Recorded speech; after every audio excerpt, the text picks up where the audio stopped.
Banyak yang bilang kalau penerima bantuan sosial itu hanya untuk keluarga miskin. Lalu pertanyaannya, siapa keluarga miskin itu?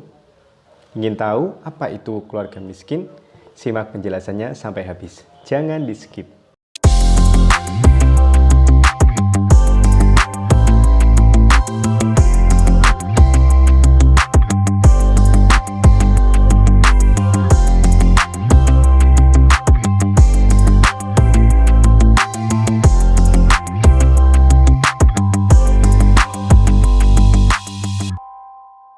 Dulu kita mengenal berbagai istilah tentang asal mula dari penyebutan keluarga miskin. Nah, kita mengenal dulu yang namanya rumah tangga sangat miskin atau RTSM. Lalu juga ada keluarga miskin, ada keluarga sangat miskin, keluarga rentan miskin, dan keluarga apa-apa belakangnya miskin. Penyebutan istilah yang lebih manusiawi saat ini adalah keluarga prasejahtera.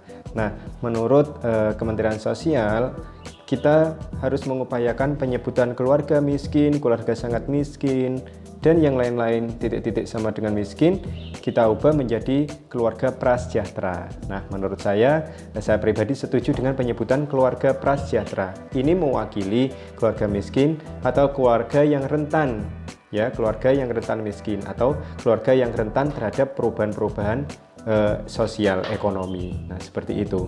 Jadi kita samakan dulu, penyebutannya adalah keluarga prasejahtera. Pasti semua bertanya-tanya, yang dimaksud keluarga prasejahtera itu yang seperti apa? Apakah hanya orang yang tidak memiliki pekerjaan, atau orang yang hidup sebatang kara, atau keluarga prasejahtera itu seperti apa sih? Mari kita ikuti apa yang dimaksud dengan keluarga prasejahtera. Ada beberapa kriteria. Nah, kriterianya akan saya bacakan dan disimak dengan teliti agar kita semua memiliki persepsi yang sama. Yang dimaksud keluarga prasejahtera itu keluarga yang seperti apa? Yuk simak videonya. Berdasarkan Keputusan Menteri Sosial Republik Indonesia Nomor 146/HUK/2013 tentang penetapan kriteria dan pendataan fakir miskin dan orang tidak mampu, terdiri atas 14 kriteria kemiskinan. Apa saja itu? Yang pertama, luas lantai bangunan tempat tinggal kurang dari 8 meter persegi per orang. Yang kedua, jenis lantai tempat tinggal terbuat dari tanah atau bambu atau kayu murahan. Yang ketiga, jenis dinding tempat tinggal dari bambu atau rumbia atau kayu berkualitas rendah atau tembok tanpa diplester. Yang keempat, tidak memiliki fasilitas buang air besar atau memiliki tapi bersama-sama dengan rumah tangga lain. Yang kelima, sumber penerangan rumah tangga tidak menggunakan listrik. Yang keenam, sumber air minum berasal dari sumur atau mata air tidak terlindung, bisa dari sungai atau air hujan. Yang ketujuh, bahan bakar untuk memasak sehari-hari adalah kayu bakar atau arang atau minyak tanah. Yang kedelapan, hanya mengkonsumsi daging atau susu atau ayam dalam 1 kali seminggu. Yang kesembilan, hanya membeli 1 setel pakaian baru dalam setahun. Berarti hanya hari raya saja ya beli pakaian barunya. 10, hanya sanggup makan sebanyak 1 atau 2 kali dalam sehari.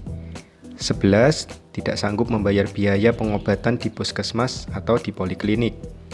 Ke-12, sumber penghasilan kepala rumah tangga adalah petani dengan luas lahan 500 meter persegi, buruh tani, nelayan, buruh bangunan, buruh perkebunan, dan atau pekerja lainnya dengan pendapatan di bawah 600.000 per bulan. Boleh ya memiliki sawah ya berarti ya, tapi luas lahannya tidak melebihi dari 500 meter persegi. 13, pendidikan tertinggi kepala rumah tangga itu tidak sekolah atau tidak tamat SD atau tamat SD saja.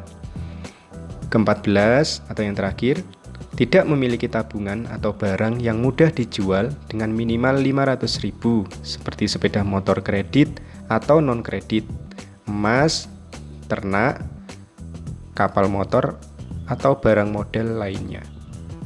Pada kenyataannya, ketika kita langsung meninjau lapangan, ternyata untuk kriteria-kriteria tadi, ini apakah keluarga prasejahtera harus memenuhi semuanya? Jadi, Misalnya ketika saya memiliki dampingan di desa, mungkin banyak sekali KPM saya yang rumahnya beralaskan tanah, lalu berdinding sebagian besar dari bambu, dari anyaman bambu, atau bahasanya saya gedek. Nah, kalau di desa ini masih banyak yang seperti itu. Bagaimana dengan yang ada di kota? Ketika saya meninjau di lokasi kota, di tengah kota, ini ternyata sebagian besar yang masuk penerima bantuan PKH, rumahnya ini terbuat dari tembok, tapi luas bangunannya kurang dari 8 meter persegi. Nah, ini serba dilematis ketika kita mencocokkan dengan data yang sebenarnya. Lalu misalnya ada kriteria bahwa bahan bakar memasak sehari-hari dari kayu atau dari minyak tanah. Nah, pada kenyataannya sekarang minyak tanah mahal sekali. Di sini adalah tantangan kita sebagai pendamping sosial, bagaimana kita mencari dan menetapkan yang benar-benar masuk dalam kategori keluarga prasejahtera.